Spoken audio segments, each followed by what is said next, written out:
ಸರಿ, ಸಿಎಂ ಪತ್ನಿಗೆ ಕೊಟ್ಟಿರುವ ಮೂಡಾದ 14 ಸೈಟ್ಗಳ ಅಕ್ರಮ ಅಂತ ಇಡಿ ಒಂದು ವರದಿ ಅಥವಾ ಒಂದು ಪತ್ರವನ್ನು ಲೋಕಾಯುಕ್ತಕ್ಕೆ ತಲುಪಿಸ್ತು. ನಿನ್ನೆ ಪಬ್ಲಿಕ್ ಟಿವಿಲಿ 8 ಗಂಟೆಯಿಂದನೇ ಹಾಕಿ ಉಜ್ಜಿದ್ರು, 9 ಗಂಟೆಗೆ ನಾವು ಒಂದು ಸ್ವಲ್ಪ ಎಕ್ಸ್ಟ್ರಾ ಉಜ್ಜಿದ್ವಿ ಅಲ್ವಾ? ಕರೆಕ್ಟ್. ಇದಾದ ಮೇಲೆ ಮುಖ್ಯಮಂತ್ರಿಗಳ ವಿರುದ್ಧ ಮತ್ತೆ ಪ್ರತಿಪಕ್ಷಗಳೆಲ್ಲ ಮುಗಿಬಿದ್ದುವಂತೆ. ಮೂಡಾ ಕೇಸಲ್ಲಿ ತಪ್ಪಿಸ್ಕೊಳ್ಳೋಕೆ ಆಗದೇ ಇಲ್ಲ ಅವರು ಅಂತ ಕುಮಾರಸ್ವಾಮಿ ಭವಿಷ್ಯ. ಇದು ರಾಜಕೀಯ ಪ್ರೇರಿತ ಅಂತ ಸಿಎಂ ಹೇಳ್ಬೋದು ಅಂತ ವಿಜಯೇಂದ್ರ ಭವಿಷ್ಯ. ಏನ್ರಪ್ಪ ಎಲ್ಲ ಬೇರೆಯವ್ರ ಭವಿಷ್ಯ ಹೇಳ್ತೀರಿ, ನಿಮ್ಮ ಭವಿಷ್ಯ ಹೇಳ್ರಿ ಬಿಜೆಪಿಯವ್ರು ನಿಮ್ಮ ಭವಿಷ್ಯ ಏನು ಅಂತ. ವಿಜಯೇಂದ್ರ ಹೇಳಿ ನೋಡೋಣ ನನ್ನ ಭವಿಷ್ಯ ಏನು ಅಂತ ಹೇಳಿ ಬಂದು ನೋಡೋಣ. ಇಲ್ಲಿ ಬರ್ರಿ, ಟೈಮ್ ಕೊಡ್ತೀನಿ, ಇನ್ನೊಂದು ಕುರ್ಚಿ ಹಾಕ್ಬಿಟ್ಟು ಪಕ್ಕಕ್ಕೆ ಬರ್ರಿ, ನೋಡ್ತೀನಿ.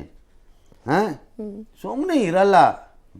ಆಯಿತು, ಅಸಲಿಗೆ ಪ್ರಕರಣದಲ್ಲಿ ಇಡಿಗೆ ತನಿಖೆ ನಡೆಸಕ್ಕೆ ಅಧಿಕಾರನೇ ಇಲ್ಲ ಅಂತ ರಾಜಕೀಯ ಪ್ರೇರಿತ ಕೋರ್ಟ್ ಮೇಲೆ ಒತ್ತಡ ಹಾಕಕ್ಕೆ ಮಾಡಿದ್ದಾರೆ ಅಂತ ಸಿಎಂ ಹೇಳ್ದಂಗಿದೆ. ಬಿಜೆಪಿ ಒಡಕಿನ ಬಗ್ಗೆ ಚರ್ಚೆ ಆಗೋದನ್ನು ತಪ್ಸಕ್ಕೆ ಈ ರೀತಿ ಮಾಡಿದೆ ಅಂತ ಸುಧಾಕರ್. ಅದು ಬೋಗಸ್, ಅದು ರಬ್ಬಿಶ್, ನಾನ್ಸೆನ್ಸ್.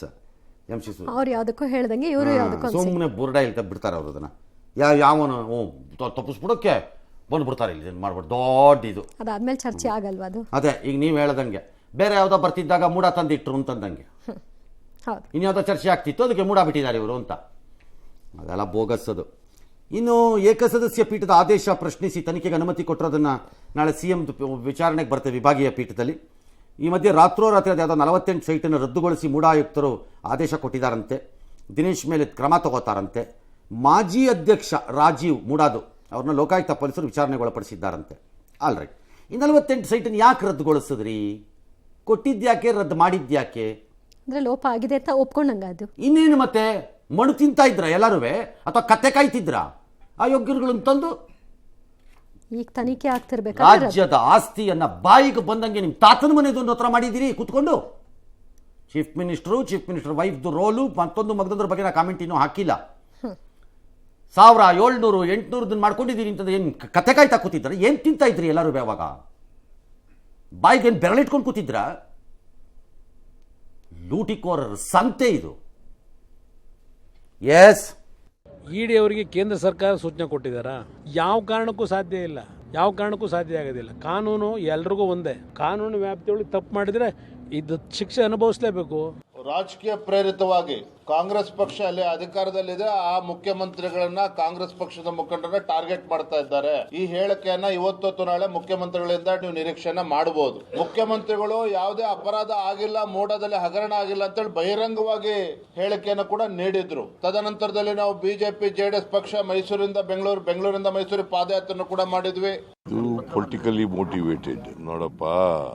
ಇಡಿಯವರು ಅವ್ರಿಗೆ ಫಸ್ಟ್ ಆಫ್ ಆಲ್ ತನಿಖೆ ಮಾಡಲಿಕ್ಕೆ ಅಧಿಕಾರನೇ ಇಲ್ಲ. ಗವರ್ನರ್ ಹೇಳಿರೋದೇನು, ತನಿಖೆ ಮಾಡಿ ಇದನ್ನ ಕೊಡಿ ಅಂತ, ಲೋಕಾಯುಕ್ತ ಪೊಲೀಸ್ನವ್ರು ಕೊಡಿ ಅಂತ. ಕೋರ್ಟ್ನವ್ರು ಏನಂತ ಹೇಳಿರೋದು, ಡಿಸೆಂಬರ್ 24 ಒಳಗಡೆ ತನಿಖೆ ಮಾಡಿ ರಿಪೋರ್ಟ್ ಕೊಡಿ ಅಂತ ಹೇಳಿರೋದು. ಅವರು ತನಿಖೆ ಮಾಡ್ತಾ ಇದ್ದಾರೆ. ಇವರು ಯಾಕೆ ಲೆಟರ್ ಬರೀತಾರೆ? ಬಿಜೆಪಿಯ ಒಡಕಿನ ಬಗ್ಗೆ ಇವತ್ತು ಚರ್ಚೆ ಆಗ್ತಿದ್ದದನ್ನ ಇವತ್ತು ಬೇರೆಡೆ ಇದನ್ನ ತೆಗೋಬೇಕು ಅಂತಕ್ಕಂಥ ಒಂದು ಪ್ರಯತ್ನದ ಭಾಗವಾಗಿ ಇವತ್ತು ಇಡಿ ಅವರು ಇವತ್ತು ಲೋಕಾಯುಕ್ತ ಅವರಿಗೆ ಇನ್ನೊಂದು ತನಿಖೆ. Take that statement seriously. ಈಗ ಅವ್ರು ಹೇಳ್ತಿದ್ರಲ್ಲ, ನಮ್ಮ ಪಕ್ಷದಲ್ಲಿ ಯಾರು ಒಡಕಿಲ್ಲ, ಯಾರು ಅದನ್ನೆಲ್ಲ ಇದಾಗ ತಗೋಬಾರ್ದು ಅಂತ. ಹಂಗೆ ಇದನ್ನು ಯಾರು ಗಂಭೀರವಾಗಿ ತಗೋಬೇಕಾಗಿಲ್ಲ. ಇಟ್ ಈಸ್ ನಾನ್ಸೆನ್ಸ್ ಅದು ಅಷ್ಟೇ. ಅದನ್ನು ತಿರುಗ್ಸಕ್ಕೆ ಇದನ್ನು ತಂದುಬಿಟ್ರಂತೆ. ಅಷ್ಟೇ ಅಲ್ವಾ? ಓಕೆ, ಈಗ ಕ್ವಶನ್ ಏನು? ಇಡಿ ಕೊಟ್ಟಿರೋದು ಪತ್ರ, ಆದ್ರೆ ಇವರು ಬಿಜೆಪಿ ಇಡಿ ನಾಳೆ ಹೇಳುತ್ತೆ, ಇಷ್ಟೇ ಹೇಳುತ್ತೆ. ಇದೇ ಪ್ರಾಬ್ಲಮ್ ನಿಮ್ಗಳಿಗೆ. ಚೀಫ್ ಮಿನಿಸ್ಟರ್ಗೆ ಲೀಗಲ್ ಅಡ್ವೈಸರ್ಸ್ ಯಾರೋ, ಅದು ಏನು ಮಾಡ್ತಿದ್ದೀರೋ ಅಥವಾ ಅದು ಏನು ನಿಮ್ಮ ಪ್ಲಾನ್ಗಳೋ ಯಾವನೂ ಗೊತ್ತು. ED will say there is nothing called parallel investigation, it's a separate investigation. Investigation ಬಂದಿರೋ ಇನ್ಫಾರ್ಮೇಷನ್ ಅನ್ನ 2 ಇನ್ವೆಸ್ಟಿಗೇಟಿವ್ ಏಜೆನ್ಸೀಸ್ ಮಧ್ಯದಲ್ಲಿ ಶೇರ್ ಮಾಡಿದ್ದೀವಿ ಅಂತಾರೆ. ಏನು ಮಾಡ್ತೀರಿ ಆಗ? ಕೋರ್ಟ್ ಏನಾರು ಹೇಳುತ್ತಾ 2 ಇನ್ವೆಸ್ಟಿಗೇಷನ್ ಏಜೆನ್ಸೀಸು ಶೇರ್ ಮಾಡ್ಕೋಬಾರ್ದು ಇನ್ಫಾರ್ಮೇಷನ್ ಅಂತ? ಎಲ್ಲರೂ ಇದೆಯಾ? ಡಿಬಾರ್ ಮಾಡಿದಾರಾ? ತಮಿಳುನಾಡು ಪೊಲೀಸು ಕರ್ನಾಟಕದ ಪೊಲೀಸು ಕೊಡ್ತಾರೆ ಇನ್ಫಾರ್ಮೇಷನ್, ಕೊಡ್ಕೊಡ್ದು ಅಂತ ಯಾರು ಹೇಳ್ತೀರಾ? ನಾಳೆ ಮಹಾರಾಷ್ಟ್ರದಲ್ಲಿ ಬಿಜೆಪಿ ಗವರ್ಮೆಂಟ್ ಇದೆ, ಅಲ್ಲಿಂದ ಒಂದು ಇನ್ಫಾರ್ಮೇಷನ್ ಪಾಸ್ ಮಾಡ್ತಾರೆ ಈ ಕಡೆಗೆ ಏನೋ ಒಂದನ್ನ, ಬಿಜೆಪಿ ಸರ್ಕಾರ ತಗೊಬಿಡ್ರ ಇನ್ಫಾರ್ಮೇಷನ್ ಅಂತ ಹೇಳ್ತೀರಾ?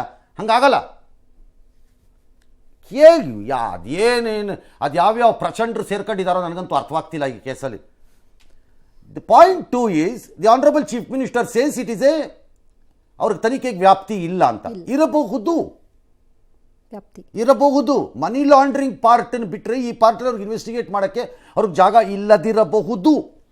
ಇಲ್ವೇ ಇಲ್ಲ ಅಂತ ಇನ್ನೂ ಹೇಳಿಲ್ಲ. ಓಕೆ. ಆದರೆ ಅದನ್ನು ಯಾವಾಗ ಚಾಲೆಂಜ್ ಮಾಡಬೇಕಾಗಿತ್ತು ಆನರಬಲ್ ಚೀಫ್ ಮಿನಿಸ್ಟರ್ಸ್ದು ಲೀಗಲ್ ಟೀಮು? ಇವತ್ತಾ? ಕಾಗದ ಬರೆದ ಮೇಲೆ ಅವತ್ತೇ ಲೋಕಾಯುಕ್ತ FIRನ ತದ್ರೂಪಾಗಿ ಇಡಿ FIR ಹಾಕಿದಾಗ ತದ್ರೂಪು ಹೌದು. ಲೋಕಾಯುಕ್ತ FIR ಏನಿದೆಯೋ ಅದರದ್ದು ಅಕ್ಯೂಸ್ಡ್ಗಳ ಪಟ್ಟಿ ಪ್ರಕಾರದಲ್ಲಿ ತದ್ರೂಪ ಹಾಕಿದ್ರಪ್ಪ ಅವರು. ಅವತ್ತೇ ಕೇಳಬೇಕಿತ್ತು ತಾನೆ, on what grounds ED is doing this investigation? High court ಆದೇಶದ ಮೇಲೆಗೆ ಲೋಕಾಯುಕ್ತ ಮಾಡ್ತಿರ್ಬೇಕಾದ್ರೆ ಇವ್ರದ್ದು ಏನು ಇದರಲ್ಲಿ ಅಂತ ಅವತ್ತೇ ಕೇಳಬೇಕಿತ್ತಲ್ಲ ಸ್ಕ್ವಾಶಿಂಗು. ಅವತ್ತು ಕೇಳಲಿಲ್ಲ. ಈಗ ಕೂತ್ಕೊಂಡ್ಬಿಟ್ಟು ಈಗ ಅದು ಅಕ್ರಮ ಅಂತಂದರೆ ಇಲ್ಲಿವರೆಗೂ 1000 ಜನಕ್ಕೆ ನೋಟಿಸ್ ಕೊಟ್ಟು ಕಳಿಸಿದ್ರು ಅವರು. ನಾಳೆ ಇನ್ಯಾರ್ಯಾರಿಗೆ ನೋಟಿಸ್ ಬರುತ್ತೋ ಹೌದು. ಗೊತ್ತಿಲ್ಲ, ಹೋಗಲ್ಲ ಬರುತ್ತೆ, ಬರೆದಿಟ್ಕೊಳ್ಳಿ. ನನ್ನ ಪ್ರಕಾರ ಇನ್ನೂ ನೋಟಿಸ್ಗಳಿವೆ ಬಾಕಿ, ಬರುತ್ತೆ, ಎಲ್ಲೂ ಹೋಗಲ್ಲ ಅದು.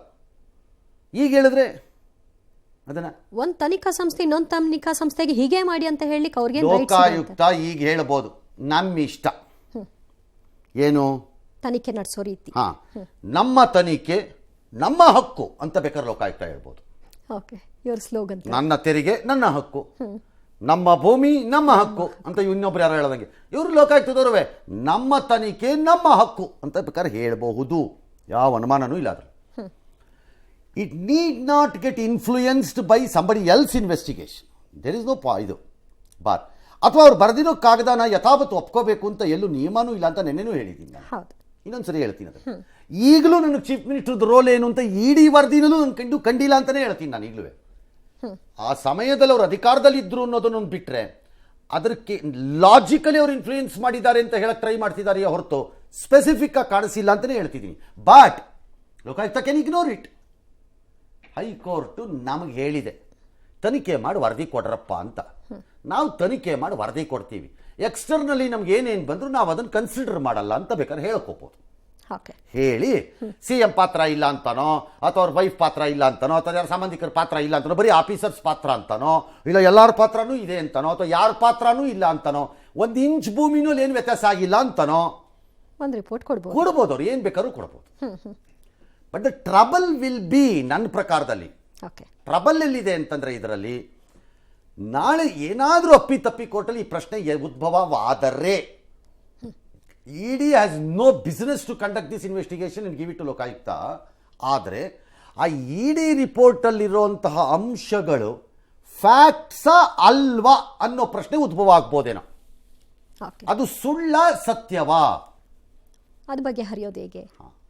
ಆ ಅಂಶಗಳನ್ನು ಲೋಕಾಯುಕ್ತ ತನ್ನ ತನಿಖೆಯಲ್ಲಿ ಕನ್ಸಿಡರ್ ಮಾಡಿದೆಯಾ ಮಾಡಿಲ್ವಾ ಅನ್ನೋ ಪ್ರಶ್ನೆ ಬೇಕಾದ್ರೆ ಬರ್ಬೋದು. ಕೋರ್ಟ್ ಕೇಳ್ಬೋದು. ಬರ್ಬೋದು. ದಟ್ಸ್ ಎ ಪಾಸಿಬಿಲಿಟಿ ಅಂತ ನಾನು ಅನ್ಕೋತಿರೋದು. ಗೊತ್ತಿಲ್ಲ, ಅವ್ರಿಗೆ ಘನತೆ ವೆತ್ತ ಸಲಹೆಗಾರರು ಇರ್ತಾರೆ, ಅವ್ರು ಯಾರೋ ಏನೋ ಹೇಳ್ಕೊಡ್ತಾರೆ, ಆ ಪ್ರಕಾರದಲ್ಲಿ ಅವ್ರು ಮಾಡ್ತಾರೆ.